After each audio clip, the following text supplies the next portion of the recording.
विभिन्न नामों से पुकारा जाता है, जो सुभद्रिका और कामपिल्य वासिनी जैसे नामों से जगत में विख्यात है। हम सब उस मां अम्बा के प्रत्येक रूप को प्रणाम कर उनका आवाहन करते हैं। तालुका दांता, जिला बनासकांठा, राज्य गुजरात। यही अंबिका वन में आरासुर की पहाड़ियों के दक्षिण पश्चिम में अरावली की पुरानी पहाड़ियों में गब्बर पर्वत पर विद्यमान है अम्बाजी माता का ये मूल पवित्र स्थान, जो ब्रह्मांड की सर्वोच्च ब्रह्मांडीय शक्ति का उद्गम स्थल है। देवी पुराण में वर्णित मां शक्ति के 51 शक्तिपीठों में से एक इस प्राचीन मंदिर में करोड़ों श्रद्धालु मां अम्बा का आशीर्वाद लेने आते हैं। इन शक्तिपीठों के बनने के संदर्भ में अनेक पौराणिक कथाएं जनमानस में प्रचलित हैं। उन्हीं में से एक कथा है प्रजापति दक्ष और मां सती की। एक बार प्रजापति दक्ष ने संसार का पूर्ण रूप से संचालन करने हेतु एक सभा बुलाई। उस सभा में सभी देवी देवताओं के साथ ब्रह्मा, विष्णु और महेश भी उपस्थित थे। प्रजापति दक्ष के आगमन पर सभी उपस्थित देवताओं ने अपने स्थान पर खड़े होकर उनका आदर किया, परंतु भगवान शिव ने ऐसा नहीं किया। इस बात से क्रुद्ध होकर महाराज दक्ष ने कहा, शिव, मेरे आगमन पर सभी उपस्थित देवताओं ने अपने स्थान पर खड़े होकर मेरा अभिनंदन किया, लेकिन तुमने ऐसा न करके मेरा अपमान किया है। तुम जैसे मुंडधारी, गले में नाग को लपेटे, शरीर पर शमशान की भस्म लपेटे प्रेत को तो इस सभा में बुलाना ही नहीं चाहिए था। परंतु मेरे दामाद होने के कारण तुम्हें इस सभा में बैठने की अनुमति मिली। ये सब ज्ञात होते हुए भी तुम्हारा यह दुर्व्यवहार हमें स्वीकार नहीं है। हे प्रजापति, अगर आपको ऐसा लगता है कि मैंने खड़े न होकर आपका अपमान किया है, तो मैं क्षमा प्रार्थी हूँ। आप मेरी अर्धांगिनी सती के पिता हैं। मैं भला आपका अनादर कैसे कर सकता हूँ? मेरे हृदय में आपके लिए सदैव आदर एवं प्रेम ही है। तुम अपने प्रपंचों से मेरी पुत्री सती को भ्रमित कर सकते हो शिव, परंतु मुझे नहीं। मैं अभी तुम्हें इस दुराचार का दंड दूंगा। जाओ, मैं तुम्हें श्राप देता हूं शिव कि इस संसार में अब जब भी कोई यज्ञ का आयोजन होगा, तुम सभी यज्ञों से बहिष्कृत रहोगे। तुम्हें किसी भी यज्ञ में पूजा नहीं जाएगा। प्रजापति दक्ष के इस श्राप से तो मानो जैसे पूरे संसार में पूजा पाठ करना ही निषेध हो गया था। शिव की आराधना किए बिना भला कोई यज्ञ कैसे आयोजित कर सकता है? तब नारद मुनि अपने भ्राता दक्ष को समझाने उनके पास पहुंचे और उनसे कहा,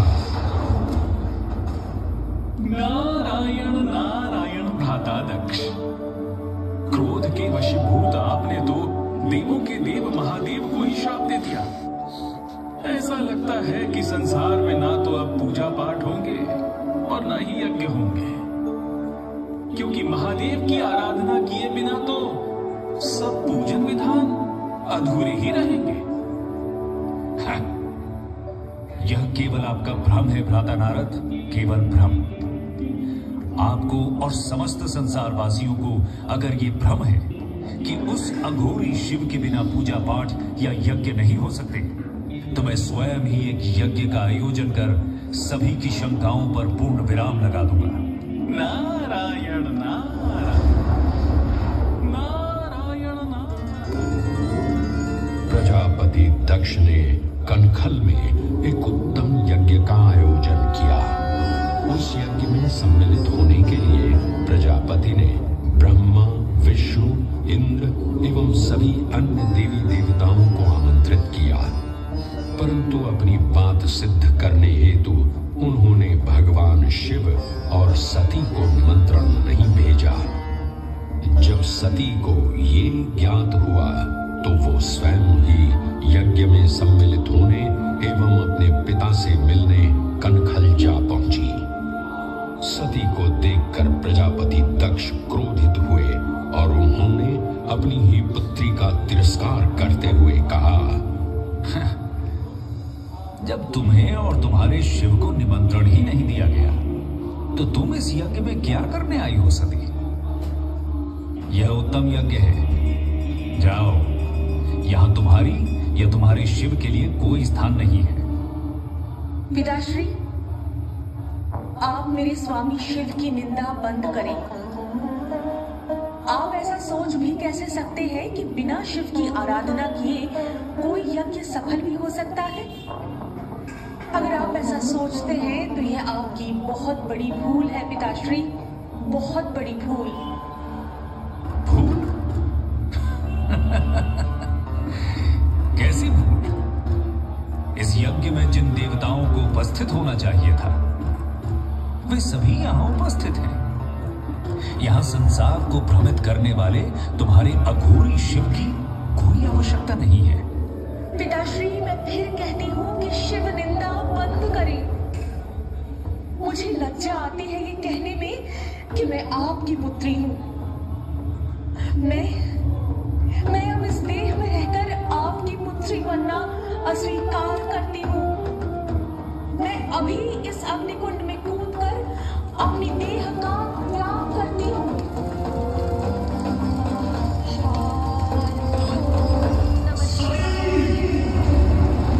अपमान से पीड़ित सती ने अग्निकुंड में कूदकर प्राणाहुति दे दी।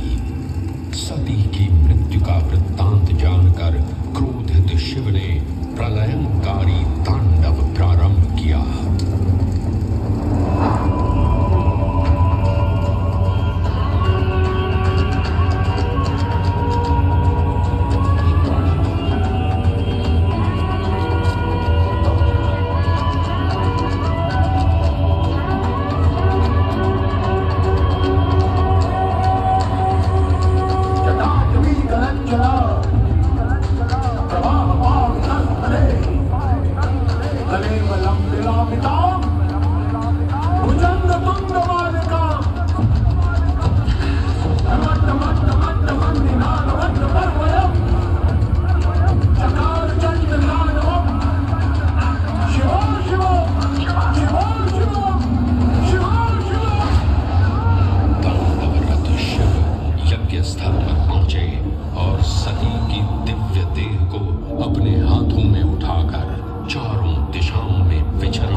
वैसे तो अधिकांश शक्तिपीठ भारत में ही स्थित हैं, परंतु इनमें से कुछ विदेशों में यानी बांग्लादेश, नेपाल, पाकिस्तान, श्रीलंका और तिब्बत में भी स्थित हैं। प्रत्येक श्रद्धालु की ये मनोकामना होती है कि वो इन 51 शक्तिपीठों के दर्शन कर सके, परंतु वर्तमान समय में इन 51 शक्तिपीठों के दर्शन करना हर किसी श्रद्धालु के लिए संभव नहीं है। इस असुविधा के निवारण हेतु या कहें श्रद्धालुओं की 51 शक्तिपीठों के दर्शन की मनोकामना भी इस धाम पर पूर्ण हो जाती है। गब्बर पर्वत की 3 किलोमीटर की परिक्रमा में 51 शक्तिपीठों के मूल मंदिरों की प्रतिकृतियों की प्राण प्रतिष्ठा की गई है। ये सभी मंदिर मूल मंदिर की प्रतिलिपि हैं और इनमें वैसे ही पूजा अर्चना की जाती है जैसे कि मूल मंदिर में होती है। मां आद्य शक्ति के वैसे तो अनेक रूप हैं, लेकिन श्री आरासुरी अंबाजी से जुड़ी एक और कथा जनमानस में प्रचलित है, जिसमें मां के दिव्य महिषासुर मर्दिनी के रूप का उल्लेख है। देवी भागवत पुराण में वर्णित ये कथा है महिषासुर की, जिसका संहार मां शक्ति ने किया था। महिषासुर ने ब्रह्मा जी को प्रसन्न कर उनसे वरदान प्राप्त किया कि उसे कोई भी मनुष्य, पशु या देव नहीं मार सकता। वरदान मिलते ही जब महिषासुर ने तीनों लोक में हाहाकार मचा दिया, वो अत्याचार का जीवंत प्रतिमान बन चुका था।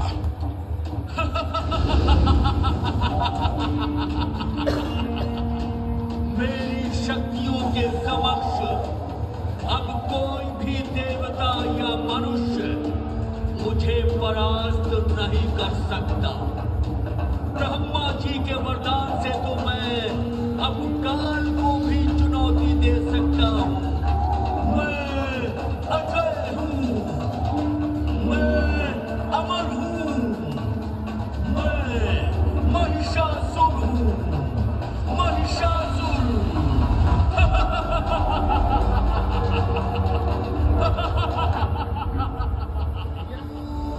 महिषासुर के आतंक को रोकने के लिए भगवान ब्रह्मा, विष्णु और महेश ने सर्वोच्च मूल ब्रह्मांडीय शक्ति महादेवी आद्य शक्ति की पूजा की, जिससे देवी शक्ति ने 10 हाथों सहित देवी दुर्गा का सुंदर रूप धारण किया।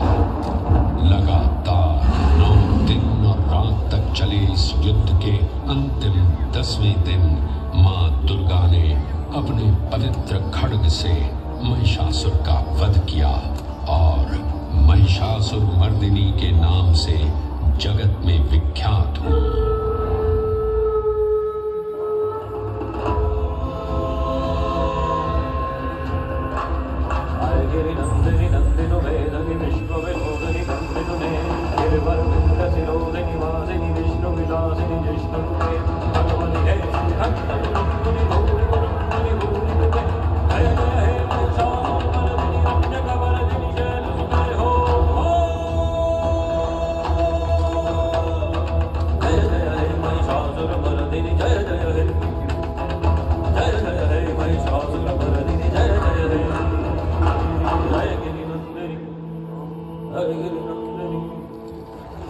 महिषासुर मर्दिनी के वात्सल्य रूप को मां अंबा माना जाता है।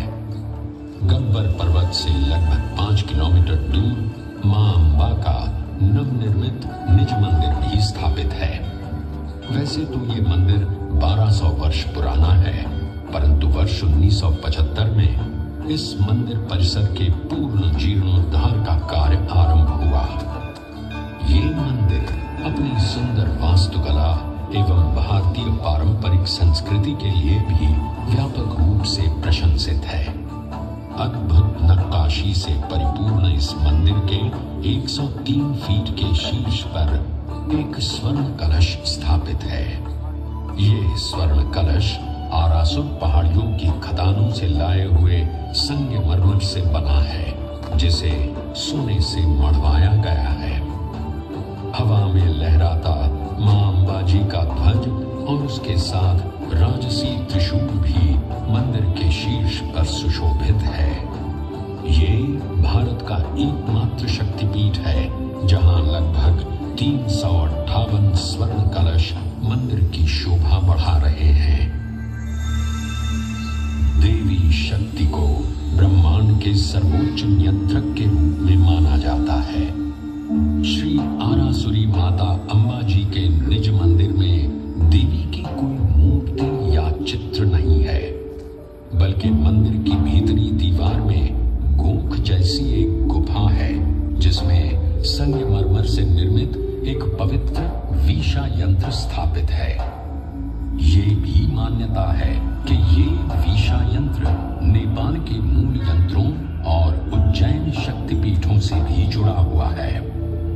इस वीषा यंत्र में इतना तेज है कि इसकी पूजा यहाँ के पुजारी आज भी आंखों पर पट्टी बांधकर करते हैं। निज मंदिर के पवित्र गोख में विराजमान देवी शक्ति को एक दिन में 3 रूपों में सजाया एवं पूजा जाता है। प्रातः काल में मां अम्बे के बाल्य रूप को प्रसाद के रूप में बाल भोग के साथ पूजा जाता है, तो दोपहर को सोने के थाल में राजभोग प्रसाद के साथ यौवन रूप की पूजा की जाती है।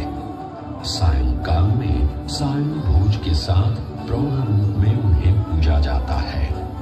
मुख्य मंदिर में स्थापित मां अम्बा की चांदी की पादुका हो या मां के गोख के ठीक सामने देवी के पवित्र सिंह की मूर्ति हो, भक्त श्रद्धा भाव से अपना शीश झुकाते हैं। श्रद्धालु मां के शेर को कंकु पूजा करके पूजते हैं।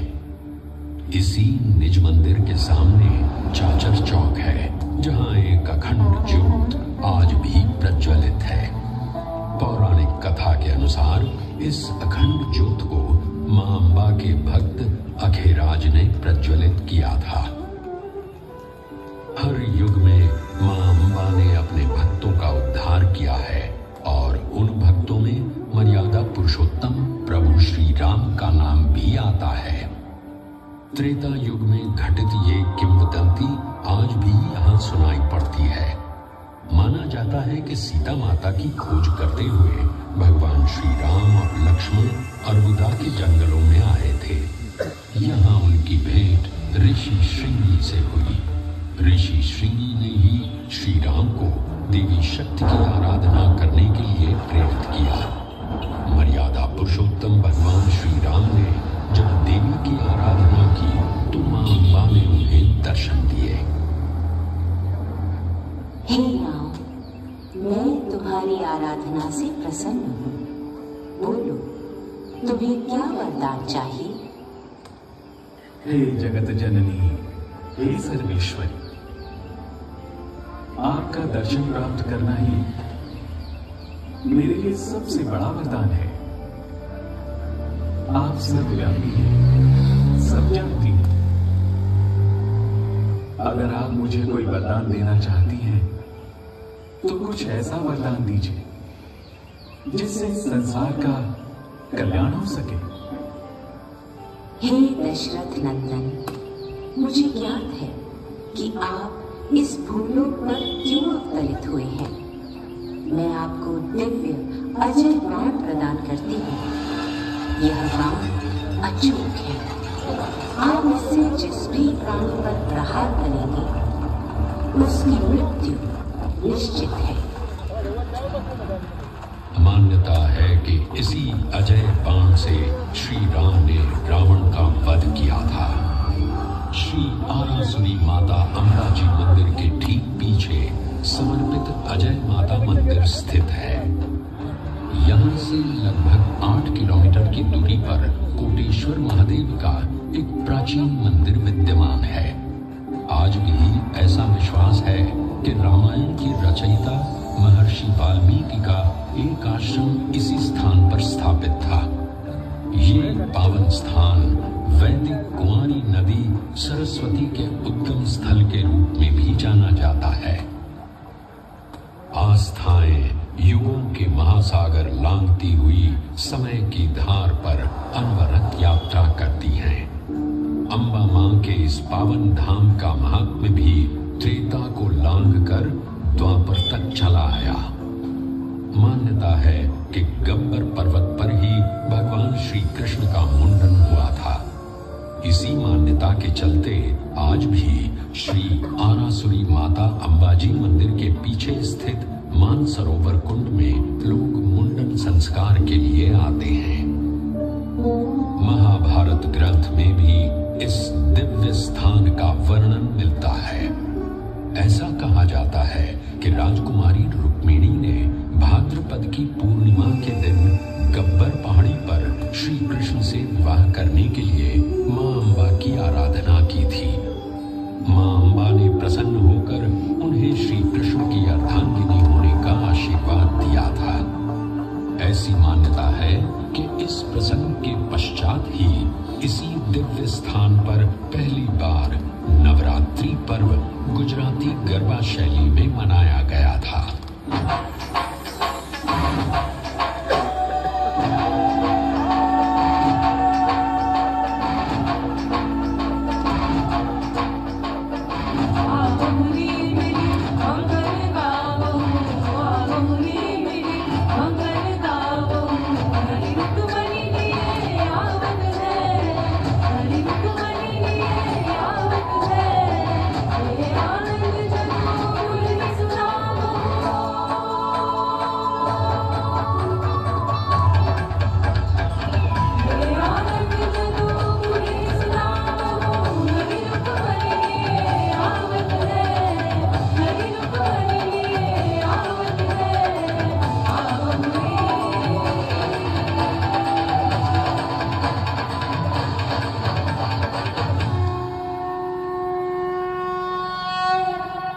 अंबाजी में भाद्रपद पूर्णिमा के शुभ अवसर पर बहुत बड़े मेले का आयोजन होता है। 7 दिन तक चलने वाले इस मेले के दौरान देश विदेश से आने वाले श्रद्धालुओं का आंकड़ा 25 से 30 लाख तक पहुंच जाता है। इस अवसर पर पूरे मंदिर परिसर और अंबाजी गांव का श्रृंगार किया जाता है। इस मेले के अलावा यहाँ लाखों श्रद्धालु कार्तिक सूद, पौष सूद पूनम, चैत्र नवरात्रि, श्रावण वद अमावस्या, आश्विन सूद नवरात्रि जैसे पावन त्योहारों पर आयोजित मेलों में भी मां अंबा के दर्शन करने आते हैं। गुजरात पवित्र यात्रा धाम विकास बोर्ड, गुजरात सरकार एवं श्री आरासुरी अंबाजी माता देवस्थान ट्रस्ट हर वो सफल प्रयास कर रहा है जिससे इस देवस्थान की गरिमा उत्तरोत्तर बढ़ती जाए। इन प्रयासों को प्रोत्साहित करने हेतु उनका समर्थन और कोई नहीं बल्कि हमारे देश के माननीय प्रधानमंत्री श्री नरेंद्र मोदी जी तब से कर रहे हैं जब वो इस राज्य के मुख्यमंत्री थे। 51 शक्तिपीठों की प्रतिलिपि को इस देवस्थान पर स्थापित करना उन्हीं की सृजनात्मक सोच का परिणाम है, जिससे कि हर श्रद्धालु अपने देश में एक स्थान पर ही सभी 51 शक्तिपीठों के दर्शन कर सके। सन 2008 में 51 शक्तिपीठों के मंदिर की प्रतिलिपियों के निर्माण कार्य हेतु उनके द्वारा यहाँ भूमि पूजन किया गया और 2014 में ये निर्माण कार्य पूर्ण भी कर लिया गया। गुजरात सरकार इस शक्ति तीर्थ और इसके आसपास के संपूर्ण विकास और नवीनीकरण के लिए समर्पित है। निष्ठा, समर्पण एवं हृदय में सेवा भाव लिए गुजरात सरकार सभी श्रद्धालुओं का श्री आरासुरी अंबाजी माता मंदिर के तीर्थ स्थान में सदैव स्वागत करता है। रिद्धि दे, सिद्धि दे, वंश में वृद्धि दे, हृदय में ज्ञान दे, चित्त में ध्यान दे, अभय वरदान दे।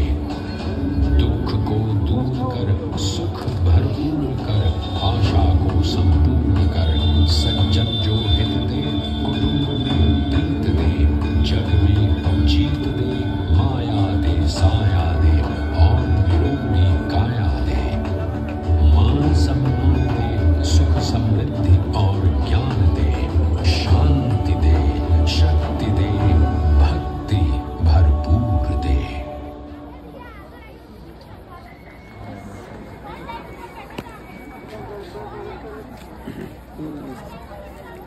Yeah.